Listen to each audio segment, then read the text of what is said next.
Hi everyone, welcome to the video presentation for module number 10. This is a video about harmonization with inverted triads. So taking the new inverted triads we've been dealing with, first and second inversions, and using them in a harmonization. So for this video, we'll review the term harmonization and what that means. Then we'll apply the principles of counterpoint and chord progressions to harmonize a simple melody, this time including inverted triads. Okay, so real quick review of what harmonization was. Harmonization is the process of adding chords to a melody. We've done this before. And originally there were just two things to think about when you were choosing a chord for a melody note. That was that the melody note should be part of the chord you pick, and the chord you pick should fit into the chord progression, right? We were sort of thinking about voice leading. We wanted to avoid parallel fifths and stuff like that. But since we had to leap so much, we weren't really thinking about so much the counterpoint between the bass and the soprano lines we were writing. Okay, but now that we can use inverted chords, so we can use first inversion chords and second inversion chords, that changes our options, right? Because now we can invert our chords to change the bass line. So now we want to think about the fact that we not only have to pick chords that, work with the melody notes and chords that fit into a good chord progression, but also we can use inversions to create better counterpoint and maybe a stepwise bass part. So to get rid of leaps, avoid parallel fifths, have contrary motion between the bass and the soprano, have stepwise contrary motion between those voices, right? So that's one thing we want to think about with inversions. And inversions can also be used to implement or allow the use of other chords, such as diminished chords and those special 6/4 chords, so like the pedal 6/4, the passing 6/4, the arpeggio 6/4, but most importantly, the cadential 6/4. That's the one that is most often used. Okay, so the inversions seem a little bit overwhelming, but they actually make things a lot easier. And I'd say the number one rule with this is that to remember that you don't have to use all of these things at once, right? Just use one inverted chord, right? Or just use a cadential 6/4, right?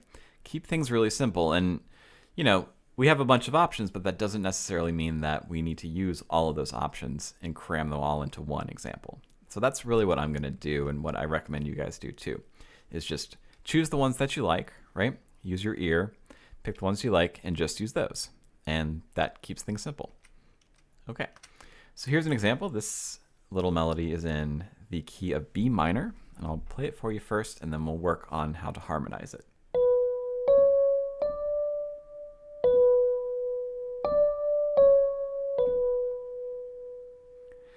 Not the most compelling melody, but it is in minor, which we haven't dealt with too much. So it will be a little bit of a challenge in that way. But the first thing is to list which chords work with each melody note, like we've done before, keeping in mind that we've talked a little bit about minor and how sometimes the 7th degree of minor is raised and sometimes it is not raised, right? It's diatonic to the key. So that means for some of these chords we might have 4 options instead of 3, and we'll see why that is in a second. So for our first melody note there, we have a B, and so we imagine that B is either the root of the chord, in which case the root position triad we'd use would be the 1 chord, right? That B could also be the 3rd of a chord, in which case the chord would be a G major chord, which is the 6th chord in this key. And then finally we can imagine that B is the 5th of a chord, which gives us the 4 chord, an E minor chord in B. So those are the 3 ways that B can be harmonized. Let's look at the next chord, a C sharp. So if that C sharp were the root of a chord, we'd end up with a 2 diminished chord in the key of B minor, right? If that C sharp were the 3rd of the chord, we actually end up with 2 different options. We can treat that as the 3rd of a 7 fully diminished 7th chord, in which case the root of the chord would be an A sharp. And and that's our leading tone diminished triad. But that C sharp can also be the third of the just plain old 7 major chord, where the A is not sharped, and the A is natural in this case. In which case we'd have an A major chord, and this is a 7 chord in the key of B minor. So that C sharp can either be harmonized with an A sharp as its root, or an A natural as its root. Because that A is the 7th degree of the scale, right? So it can sometimes be natural, and it can also be raised, right? So those are our 2 possibilities if the C sharp is the 3rd of a chord. And then finally, that C sharp can be the 5th of the chord, in which case this would be a 5 chord, and we'd use an A sharp in that chord too, because 5 chords are always major. So F sharp, A sharp, C sharp. Okay, so 4 possibilities for that 2nd scale degree. Now this 3rd chord, if that D were the root of the chord, we could harmonize it with a D major chord, which is 3 in the key of B minor. We could harmonize that D as the 3rd of a chord, in which case we'd have a B minor triad, which is the 1 chord in B minor. Or we could harmonize that with as the 5th of the chord, in which case we'd have a 6. Okay, the rest of the notes are actually all the same, so I'm just going to kind of write them out without going over them. There's only 3 notes in this melody. So it makes our choices a little bit, well, our possibilities a little bit easier to figure out. But those are all of our chord possibilities. Now, this is an important step when you're learning, but when you really start to do this and maybe you like improvise chord progressions, you really don't think about all these possibilities because some of them are so rare, right? So like that, yeah, I mean, it's like you kind of know the possibilities. Like you wouldn't start with a 6 chord, for example, right? You'd start with a 1 chord, and you probably wouldn't have that's 2 or the 7 because you know the next chord can't be harmonized by a 5. So there's like possibilities that you come up with, right? But for now, it is important to kind of list all the options and kind of pare down the list from there. So before, when we were dealing with this, we eliminated any diminished triads. But now, since we have inversions on the table as possibilities, we can, in fact, use those diminished triads if we want to. So what we'll do is we'll just add a 6 to each of them to show that we're going to use them in first inversion, because that is the best way and most common way and easiest way to use diminished triads. So we can use them now. We just have to make sure that we use them in first inversion and not root position. So I'm just going to add a 6 to all of those to make sure if I decide to use those that I will make them in first inversion, not root position. Okay. Next thing to do is pick the starting chord and the ending chords for now, and for a while we're only going to just start on 1 and end up on 1. So our first chord possibility is only 1, and our last chord possibility is only 1. Okay. Now, the most complicated part of this is the following part, where you're constructing the chord progression and composing the bass part. And it's best to do these kind of at the same time, right? Because we're picking bass notes that create that chord progression, right? And we're picking a note that aligns with the Roman numeral with the chord that we're picking. And it's best to do these together because you want to make sure that your bass line is melodic, right? So you don't want to like pick a chord and then realize, well, that's going to create a problem and then have to go back and redo it. So I think it's best to kind of do them together. So we'll do that. Another consideration is that you want to look for places where inversions would improve the counterpoint, right? So places you can use contrary motion, you can use soprano bass counterpoint, you can use parallel 6 motion, you can use arpeggio chords to change the bass line so that it's not as static, right? So looking for places where inversions would help things. And then finally, use inversions for diminished triads and 6/4 chords if we can. So all these things we've been learning kind of have to be available to you at once when you're writing this bass line. It's hard to do it, okay, write my bass line and then do this and then do this, right? It kind of has to happen all at once. And with experience, that gets a little bit easier. So let's look at how we do this. So always start, I think, at the beginning or the end. I'll start at the end, and our bass note for this one chord, of course, in the key of B minor is going to be a B. So I'm going to write that down here. I'm going to just give myself a lot of room between my bass note and my soprano, but this is the ending sound that I want, because that's the most definite. Okay. Now, my next chord could, let's see which ones will lead to that one. Well, I know that 2 diminished 6 is a subdominant chord, and that really only leads to a 5. So that 2 diminished 6 is not a possibility. 7 diminished 6 might work. That does lead to 1, right? And then 7 major triad only leads to the 3 chord, the relative major, so that's not a possibility, so we won't use that. And then the 5 chord is a possibility too, because that leads to 1. So my only possibilities are this 7 diminished 6 and this 5. So I need to decide which one I like better. And so let's kind of play them. So if I chose maybe to have my 7 diminished 6, the bass note of my chord would be a C sharp. And you can actually see that that's not going to work out for us, because if I played those, I'd get this, which is an octave, and then another octave, which is parallel octaves. So that 7 diminished 6 is not going to be something we want to use, because there's no way to avoid parallel octaves if we choose that chord. So we're not going to use that. So that means our only possibility is that 5. All right. So I want to hopefully have some contrary motion here. So I'll have an F sharp in the bass. That looks a little bit low to me, frankly. So I think because it's so low, I might want to not have that low F sharp and instead not have contrary motion at my cadence, which is okay, but instead approach that B from a higher F sharp.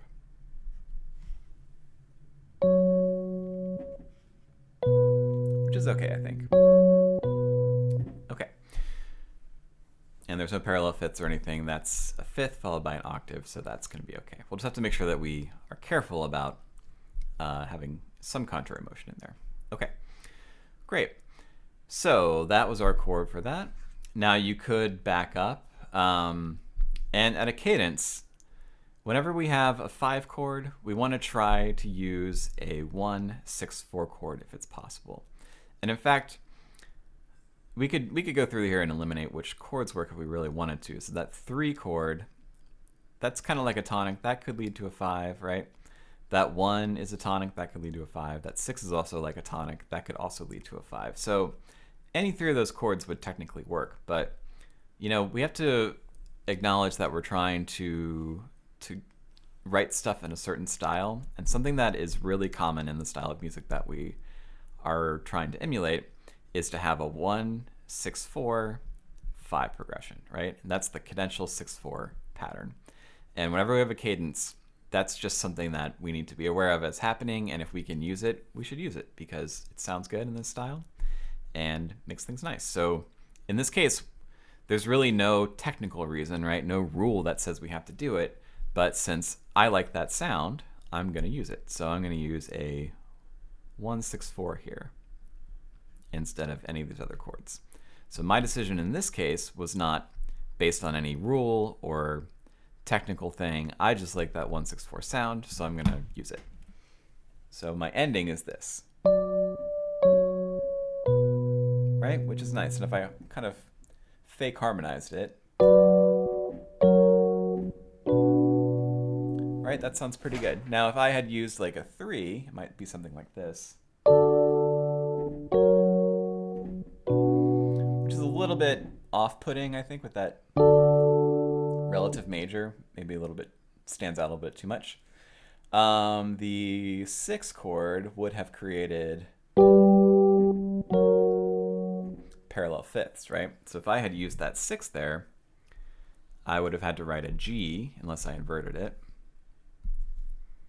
which is a possibility too. But if I had used that 6, that would have created parallel fifths, right? So that's a little bit tricky to handle too. Now you could have solved that with inversion, but then we're back to using an inverted chord. So we might as well just use 1-6-4 like we did. Okay, so 1-6-4 for that chord. All right, now from this point, we kind of have our ending. We could go back to the beginning, and again, we want to write a bass note. So I'll write this B natural in the bass. Okay. Now here I have several possibilities, right? And I want to think about the harmonies first. So in this third chord, I have 1, 3, and 6 as possibilities. Well, if I wanted to end on a 1, the chord that could lead to that 1 chord is the 5 chord and the 7 chord, just like before at the end, right? So if that's the sound I want to end up on that 1, then I only have 2 possibilities. Another thing I could do is plan on ending on the 3 chord, in which case the only chord that leads to the 3 chord would be the 7 chord. So then that would be the chord that I would want to choose. If I want to end this little part of the melody on a 3 chord, then I would pick that 7. That would lead to the 3. And then if I wanted to lead to the 6 chord, a chord that could lead to that would be the 2 chord, right? So what's really going to make my decision for this second chord is what I want to do with the chord that follows it, right? So one thing you want to keep in mind when you're writing music is you're not always thinking, okay, this chord, next chord, right? Sometimes you're thinking about the plan that you want to achieve, where you want to end up, and then picking the chord that would best accomplish that. Now, you could really do any of those, and they're all good choices, and there might be voice leading reasons that some are better. But I'm just going to kind of keep this simple, and I'm going to pick the 1 chord, right? So I'm going to end up on the 1 chord here, and I'll just go ahead and write my bass note. Okay, so that means I'm left with a 7 as a possibility or a 5 as a possibility. And since I want to go to that 1, those other chords are not really going to help me. All right, so now which one do I want to pick? Well, if I pick this 7 diminished 6, the bass note for that chord is a C sharp. And that creates a parallel octave issue again. So in this case, 7 is not a good choice. Okay, so I could instead pick the 5. Now, if I do 5, it would be that note. And let's see how that sounds. Do that again. And that's fine. But remember I said that you want to find places to use inversions. And this is a good place to use inversions because our melody goes up by step. So if we can create some kind of counterpoint that's by step, that's going to sound pretty nice. So maybe instead of a 5 chord, I can use a 5/6 chord. And all that means is I'm going to invert that F sharp chord so that the third of the chord is in the bass. So I'll end up with an A sharp in the bass. And I'll just write it down here because that's as smooth as possible for our bass line. So the reason I chose to do 5/6 is just because I think that'll be a nice stepwise bass line. Really no other reason than that. You know, so if you want a nice stepwise bass line, this is your choice. If you wanted that leap, then you could pick that leap too and have a root position 5 chord. They're both correct. So this is what my version sounds like. Which is kind of nice because we have one part that moves on to a new note, and that's kind of contrasted or balanced by the bass, which kind of has a return to the same note. So I think it's a nice little contrast between those two parts. All right. So that's how I picked that chord, just by knowing that I want to go 1-5-1, and I want to have smooth stepwise motion in the bass. But there are other possibilities too. And, you know, my way is not necessarily the best way. So you just kind of have to make that decision based on what you like and what you want to do with your harmonization. So, all right, we ended up on a 1. Now here, which one of these chords, this is the last one we need to pick, would lead to the 1-6-4 that we want to use? Well, the 1 definitely could, right? Because that's a tonic. The 6 is also kind of a tonic, so that could also lead to the 1-6-4. And then the 4 is a subdominant chord, and that leads to dominant chords, but the 1-6-4 has a dominant function, right? We've talked about that a little bit before, where I said inverting that one chord kind of changes it from a tonic function chord to become a dominant function chord. So that 4 could also lead to that chord. So these are all possibilities. Now, if you kind of consider what we've had before, we've had a 1, a 5, a 1, and then we're ending with a 1, a 5, and a 1. We want to pick something that maybe doesn't have that sound. So maybe we want to pick a 4 chord. So I'm going to pick 4 just because I think I'm going to have some kind of variety with that. Now, if I write the bass note for 4, that would be this note, E, right? And let's see what that sounds like.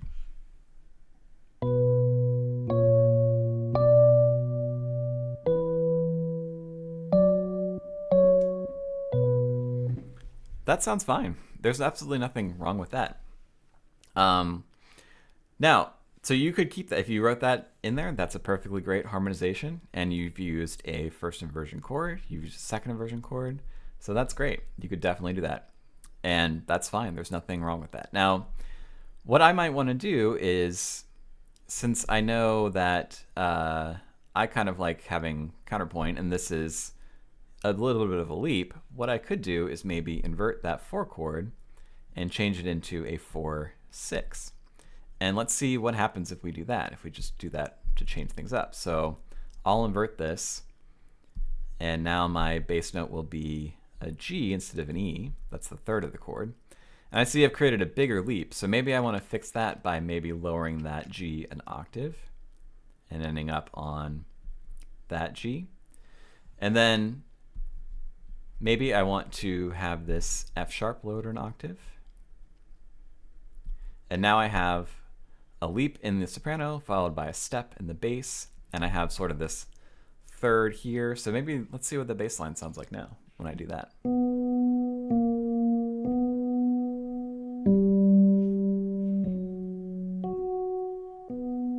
That's not bad. That's kind of a melodic bass line, really. Let's listen.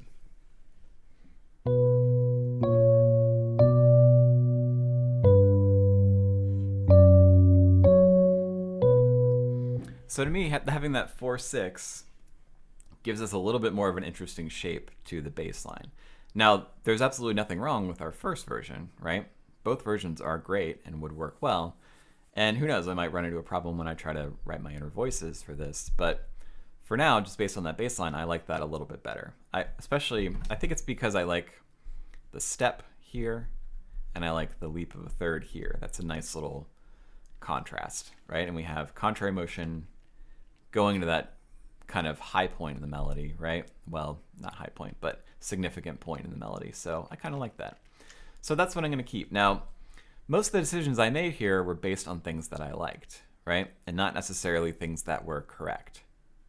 There were certain things I didn't pick because they would have created parallel octaves or parallel fifths, right?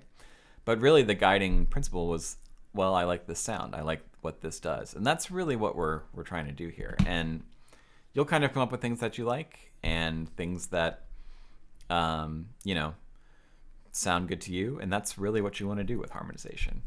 So let's look at writing the inner voices for this and see if I made any mistakes here. So we're gonna switch over.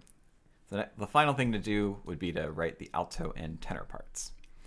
And so here, now we want to remember that we've inverted some of these chords, so that we won't be using octave 5 and 3 all the time. We might be using a 6. So what you could do to remind yourself of that is whenever you chose to invert a chord, you could just write the 6 there, right? Like your own figured bass. So 6 here, and then here we want to remember that it's 6/4. Okay, so let's see how we do this. Now, it's always a good idea to kind of space out your parts. So I'm going to maybe write an F sharp in my alto, and I'll write, so I think what I'll do, I'll take that back. I'm gonna write a D in my alto, and I'm gonna leave out the 5th of this chord, and I'll write a B in my tenor, and we'll see how that works out. Yeah, okay. My next chord, I already have my 3rd of the chord, and I have my 5th of the chord. I really need a root. So my root is going to be the note F sharp. So maybe I can have my alto move up to the F sharp here. And then my tenor, that could maybe go down to, well, actually I don't have any good options there. All right, well, I kind of messed up. Let's go back. Let's do this. This is a little bit better voicing. So I'll have F sharp in the tenor. There we go. That's a little smoother, I think. So now I end up with this sound. Yeah, that's better. Okay. And then I have back to that same chord. Now here I could maybe keep my F sharp there if I wanted to. That's a good way to do that. Just realized that I could probably make this even better if I change, actually, I like this. This is fine. Okay, so there you go.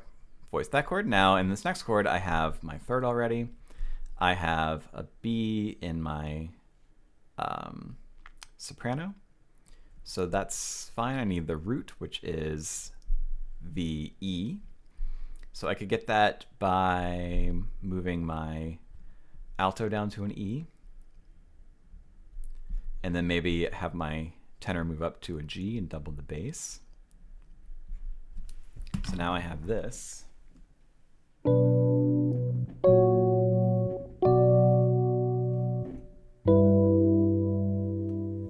Okay. Now in my next chord, the 6/4 chord, it's best to double the bass note of a 6/4. So I'm going to double that with my alto. And now let's see if I can get this missing note in my tenor. So I have a 6 already in my soprano. I need the 4th of the chord, which is going to be the note B. So my tenor will have to leap up to a B, which actually is fine. I think that's okay. Yeah. Now, the 6/4 always has to resolve a certain way, right? Remember, the 6 has to go down to a 5. The 4 has to go down to a 3. And my 6 is already doing that. So my 4, my B, needs to move down to the 3, which for this chord is not going to be an A natural, but an A sharp, since we're in minor. And then my alto can stay on the note F sharp. And then in this next chord, I could have my alto go to a D, and then have my tenor move up to the B. I think that's the best way to harmonize this. So let's see our finished product.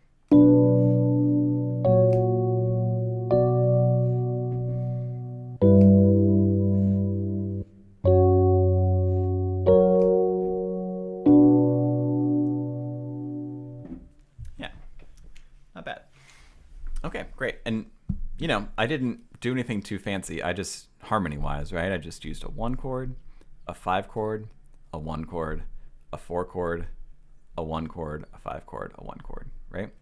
And that honestly will give you the best results. We don't need to be picking like crazy chords. Like, you know, that 7/3 is cool, but there's really no reason in this case to do it, right? And then, you know, picking a 6 would have been nice, I guess, because that would have led to the 1/6/4, but using like a 6, a 3 to a 5, that would have been really strange and didn't need to happen. So keeping simple chords, I just kept the, you know, the primary triads in the key, the 1, the 4, and the 5, and I created something pretty nice. So keep that in mind when you do this too. Okay, great. Well, thanks for watching. We'll be doing more of this in class.